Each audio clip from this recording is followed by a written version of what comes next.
पूरे स्टेट में government institution, non government institution, semi government institution सब में लगभग 5,30,000 पद रिक्त हो जाएंगे। उन रिक्त पदों पर वो चाहे आपका जो भी मतलब डिपार्टमेंट हो, वहाँ पर वहाँ पे आपकी भर्तियाँ होंगी और उसके बेस पे हम इस बेरोजगारी को हम दूर करने में हमारा एक छोटा सा ये मकसद जो है कामयाब होगा। दूसरा पॉइंट हमारा ये है कि भारत की आज़ादी के 1947 में जब हमारा भारत आज़ाद हुआ,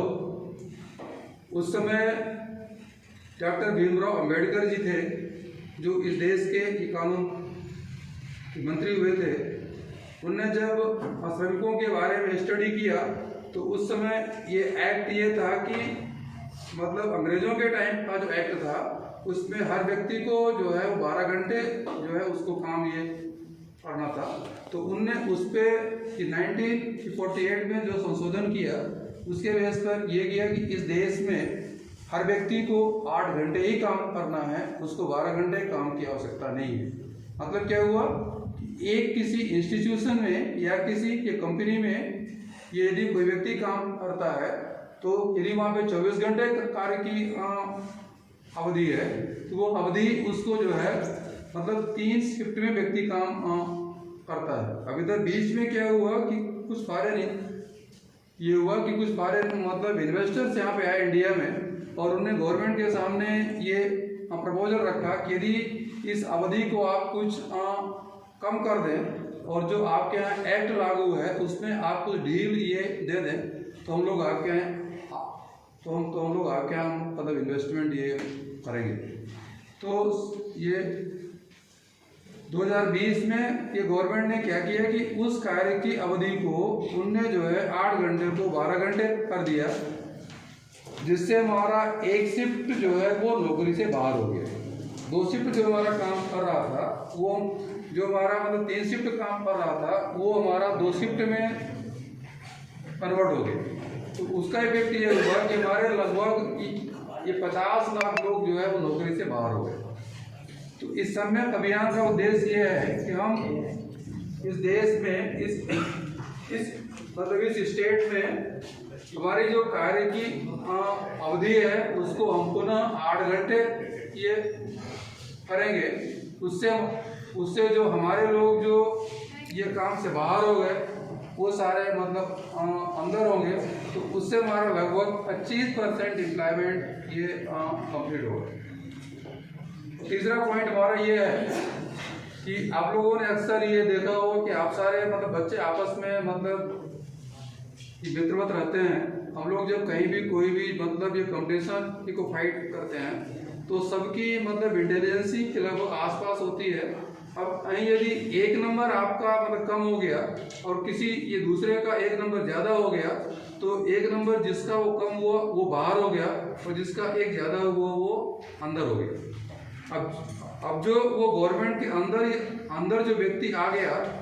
तो सेम काम का एक व्यक्ति का वेतन यदि हम उसके बारे में बात करें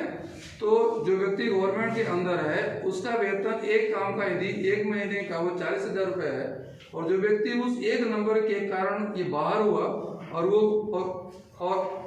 वो बच्चा वो उससे ज़्यादा इंटेलिजेंट है, उसके बाद भी वो बाहर आ करके अपनी आजीविका के संचालन के लिए उसको कहीं ना कहीं प्राइवेट इंस्टीट्यूशन में या कहीं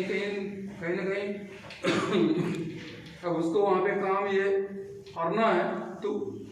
सेम काम का उसको जो है 10,000 रुपये भी वेतन मिलने में समस्या होती है।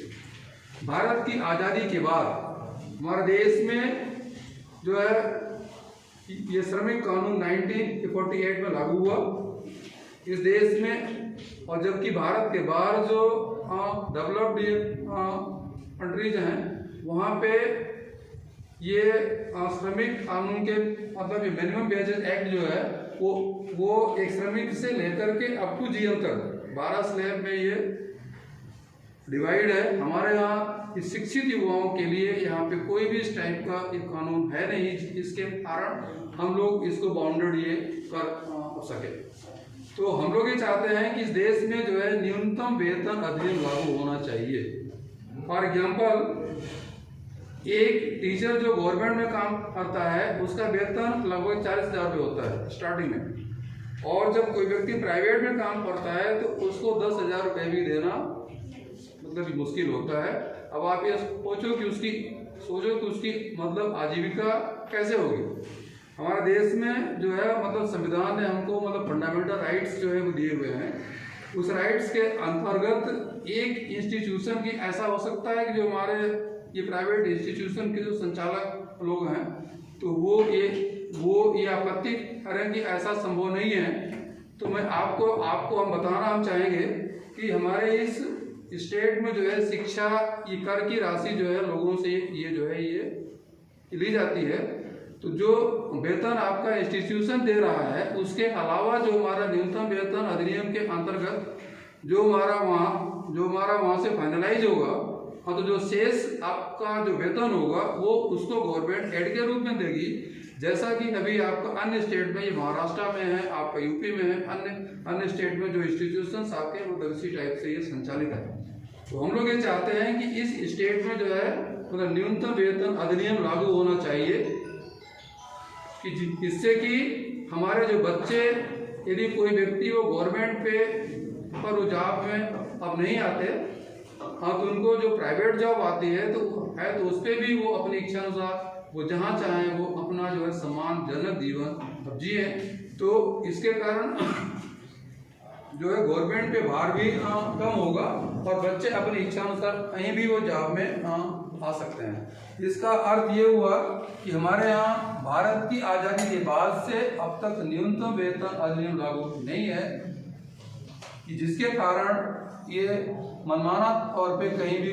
कुछ भी हो रहा है। तो हम लोग इस सम्यक अभियान के माध्यम से ये संकल्प लिए हैं कि इस स्टेट में जो है न्यूनतम वेतन अधिनियम